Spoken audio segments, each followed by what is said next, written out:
میت کے مال کو جو وارثوں کی طرف منتقل ہوتا ہے میراث اور ارث کہتے ہیں. اس کو ترکہ بھی کہا جاتا ہے. ترکہ کا لفظ ترکہ سے ہے جس کا معنی ہے چھوڑ جانا. مال متروکہ کا کیا معنی ہے کہ ایک شخص جو خود مر گیا اور اپنے پیچھے مال چھوڑ گیا، چھوڑا ہوا مال. مال متروکہ کا معنی چھوڑا ہوا مال، یعنی مرنے کے بعد دنیا میں چھوڑا ہوا. وراثت کی تقسیم کے علم کو اسلام میں علم الفرائض اور علم المیراث کہا جاتا ہے. یعنی یہ علم جاننا بھی ضروری ہے اور فرض کی حد تک ضروری ہے. آپ صلی اللہ علیہ وسلم نے فرمایا علم الفرائض اور قرآن خود سیکھو اور اوروں کو سکھلاؤ، اس لیے کہ میں وفات پانے والا ہوں. یعنی اس علم کا درجہ کس کے برابر رکھا؟ قرآن کے سیکھنے اور سکھانے کے برابر. آپ صلی اللہ علیہ وسلم نے فرمایا علم 3 ہیں، ان کے سوا جو کچھ ہے وہ زائد ہے. نمبر 1 آیات محکمات کا علم، نمبر 2 سنت قائمہ، اور نمبر 3 انصاف کے ساتھ ورثے کی تقسیم.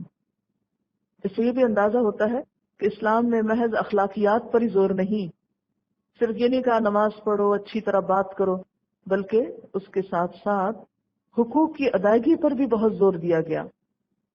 تو گویا علم المیراث یا علم الفرائض کا سیکھنا فرض کفایہ ہے. اگر مسلمانوں کے کسی گروہ میں چند لوگ اس علم کی تفصیلات سیکھ لیتے ہیں تو باقی بھی گناہگار نہیں ہوں گے، باقیوں کی ذمہ داری بھی پوری ہو جائے گی.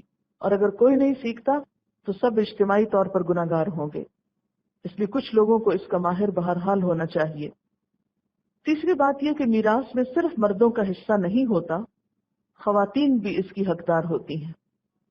چوتھی بات یہ کہ کتاب و سنت میں جن وارثوں کے حصے مقرر کر دیے گئے ہیں ان کو ذوی الفروض کہتے ہیں. ذوی الفروض کی ادائیگی کے بعد جو حصے بچ جاتے ہیں وہ اسبا کو ملتے ہیں. عین صاد بے ہے. اسبا میت کے قریب ترین رشتہ دار مرد کو کہتے ہیں، جیسے چچا کے بیٹے وغیرہ. تقسیم کے وقت سب سے پہلے اسبا اولاد سے دیکھا جائے گا، پھر اوپر کی طرف سے، پھر چچاؤں میں سے، پھر ان کے بیٹوں میں سے. وراثت زندگی میں تقسیم نہیں ہوتی، وراثت مرنے کے بعد تقسیم ہوتی ہے، اس لیے اس کو ترکہ بھی کہتے ہیں نا. ترکہ کا مطلب چھوڑی ہوئی چیز. پھر یہ کہ جس کی وراثت تقسیم ہو رہی ہو اس کی موت کے وقت تمام ورثاء کا زندہ ہونا ضروری ہے. مرے ہوئے شخص کو وراثت میں سے حصہ نہیں دیا جاتا، یا پھر اس کی اولاد کو. وارث کا اگر میت کے فوراً بعد یا کچھ عرصے بعد انتقال ہو جائے تو بھی وہ وراثت کا حقدار ہوگا.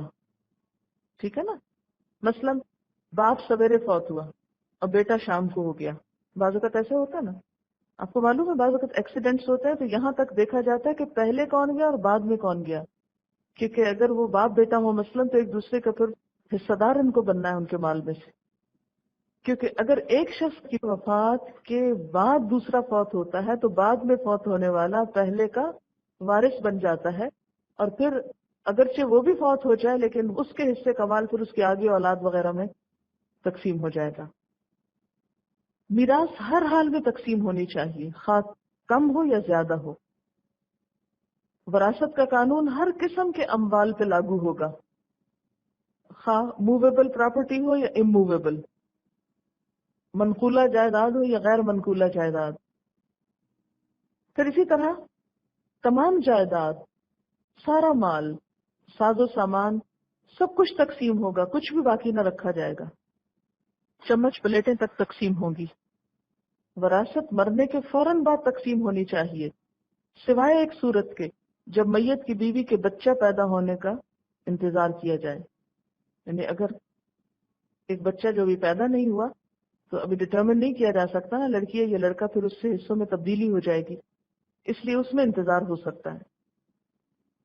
ایک وارث دوسرے وارث سے اس کا حصہ خرید سکتا ہے. جو شخص وراثت کی تقسیم اللہ کے مقرر کیے ہوئے حصوں کے مطابق نہیں کرے گا وہ جہنم کی آگ میں ہمیشہ رہے گا اور اسے رسوا کرنے والا عذاب ہوگا. پھر وراثت کی تقسیم کا ایک اہم اصول یہ ہے کہ مال تمام حقداروں کو ملے تاکہ مال گردش کرے اور کسی ضرورت مند کی ضرورت کے مد نظر صرف ایک فرد کے پاس نہ رہے بعضوں کا تقسیم اس لیے نہیں کرتے کہ مکان کرائے پر ہے، ابھی بچے پڑھ رہے ہیں، اس میں سے فلاں کو ملے، بیوہ کے پاس سر چھپانے کا ٹھکانہ نہیں اس لیے وہ اسی مکان میں رہتی رہے، تو یہ نہیں ہونا چاہیے۔ لے پالک بچوں یعنی اڈاپٹڈ چائلڈ کا وراثت میں کوئی حصہ نہیں ہوتا، ہاں وصیت کی جا سکتی ہے اس کے لیے، وہ وارث نہیں بن سکتا، یا زندگی میں آپ اس کو ہبہ کر دیں کچھ۔ مردوں کے لیے اس مال میں حصہ ہے جو ماں باپ اور رشتہ داروں نے چھوڑا، اور عورتوں کے لیے بھی اس مال میں حصہ ہے جو ماں باپ اور رشتہ داروں نے چھوڑا، خواہ تھوڑا ہو یا بہت، اور یہ حصہ اللہ کی طرف سے مقرر ہے، نصیبا مفروضا، یہ حصہ انسانوں کا مقرر کردہ نہیں، اللہ کا مقرر کردہ ہے، اور اس کے لیے بھی لفظ مفروضا آیا ہے، فرض کیا گیا، یعنی اس حصے کی ادائیگی فرائض میں سے ہے، تمہاری اپنی مرضی کی بات نہیں، یہ اللہ کا حکم ہے۔ یہاں پر انسانوں کے حقوق میں سے ایک بہت اہم حق کی طرف توجہ دلائی جا رہی ہے۔ جہاں تک اللہ تعالیٰ سے محبت کرنے کا تعلق ہے، اللہ کی بندگی کرنے کا تعلق ہے، تو دنیا کے تمام مذاہب میں اس کا ذکر ملتا ہے۔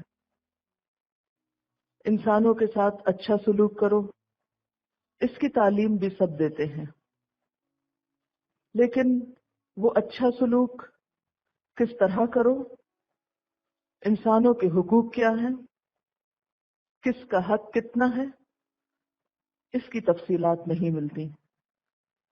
لیکن اسلام اس لحاظ سے دیگر مذاہب اور ادیان سے ممتاز ہے کہ اس میں حقوق العباد کی ادائیگی، اور اس میں خاص طور پر مال متروک یعنی وراثت کے حق کی ادائیگی، اس کی تاکید اللہ تعالیٰ نے خود فرمائی۔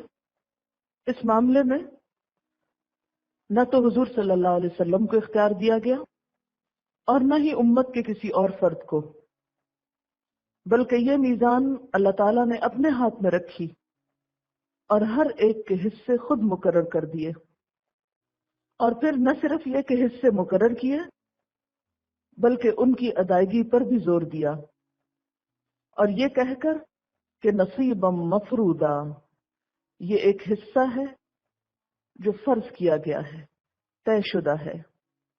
اس معاملے میں یہ یاد رکھیے کہ اگر کوئی شخص دنیا میں کسی انسان کے حق کی ادائیگی میں کوتاہی کرتا ہے، غفلت برتتا ہے، یا اس کو ادا نہیں کرتا، یا اللہ تعالیٰ کی اس تقسیم کو درست نہیں سمجھتا، یا اس تقسیم کے مطابق فیصلہ نہیں کرتا، یا اس فیصلے پر راضی نہیں ہوتا، تو اس کی جواب دہی اسے قیامت کے دن کرنا ہوگی، اور وہاں پر ادائیگی کس چیز سے ہوگی؟ انسان کے اعمال سے۔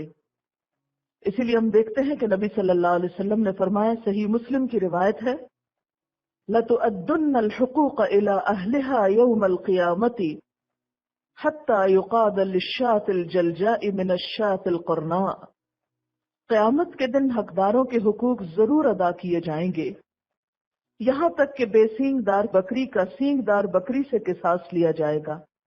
یعنی نہ صرف یہ کہ انسانوں کے حقوق بلکہ جانوروں کے حقوق کی ادائیگی بھی ہوگی، اور اس معاملے میں جب تک حقدار اپنا حق معاف نہ کرے، کسی دوسرے کو حق معاف کرنے کا اختیار نہ ہوگا۔ یہ قرآن پاک کا مشکل ترین ٹاپک ہے، اور ان کاموں میں سے جس کی ادائیگی سے ہمارا معاشرہ غافل ہے۔ اکثر گھروں میں رشتہ داروں میں قطع تعلق کی، ماں اور بیٹے، بہن بھائیوں کے درمیان ہمیشہ کے لیے رشتہ داریوں کا کٹ جانا ان حقوق کی ادائیگی نہ کرنے کی وجہ سے۔ آپ دیکھیں کہ بہت سے لوگ ایسے ہیں کہ آپس میں ان کی بول چال بند ہے، اس لیے کہ ورثے کی تقسیم نہیں ہوئی، یا ہوئی تو غلط ہوئی، حقدار کو حق نہیں ملا۔ ایک شخص اگر ساری زندگی عبادت کرتا رہے، ہر روز روزہ رکھے اور ہر روز رات کو نمازیں پڑھے، اور اگر مرتے وقت وصیت غلط کر جائے یا میراث میں غلط بات کر جائے، تو اس کے لیے جہنم ہے۔ وہ جنت سے محروم ہو جائے گا باوجود اس کے کہ وہ بہت عبادت گزار تھا۔ تو یہ کوئی معمولی ٹاپک نہیں ہے۔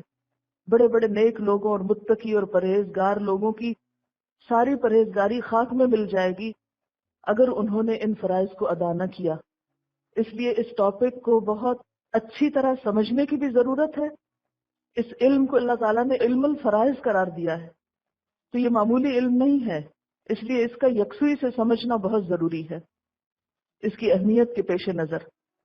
یعنی اس حق میں کوتاہی کی وجہ سے دنیا بھی جہنم بنتی ہے اور آخرت بھی جہنم بنتی ہے، اور ہمارے معاشرے کے اندر اس سے غفلت بہت عام ہے، اس کی طرف توجہ ہی نہیں۔